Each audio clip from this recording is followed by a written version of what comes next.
بسم اللہ الرحمن الرحیم۔ آغاز کرتے ہیں ویڈیو کا اسی دعا کے ساتھ کہ آپ جہاں بھی رہیں شاد اور آباد رہیں اور شیطان مردود کے شر سے محفوظ رہیں۔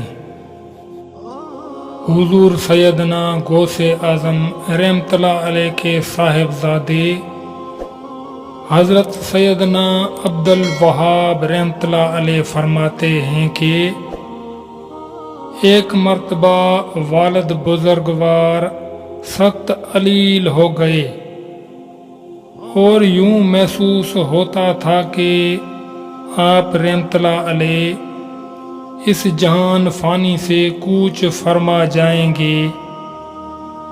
ہم سب آپ رحمۃ اللہ علیہ کے گرد جمع ہو گئے اور نہایت عابدیدہ تھے۔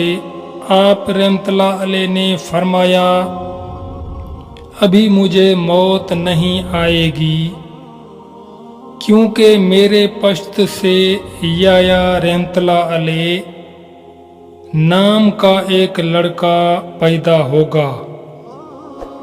چنانچہ کچھ عرصہ بعد آپ رحمۃ اللہ علیہ کے فرمان کے مطابق بیٹا پیدا ہوا جس کا نام یحییٰ رحمۃ اللہ علیہ رکھا گیا۔ اس واقعہ کے بعد عرصہ دراز تک آپ رحمۃ اللہ علیہ زندہ رہے۔ اسی دعا کے ساتھ آپ دوستوں سے اجازت چاہوں گا کہ اللہ پاک جو بھی بے اولاد ہیں ان کو اولاد نرینہ عطا فرمائے۔ اللہ پاک ہم سب کا حامی و ناصر ہو۔ فی امان اللہ۔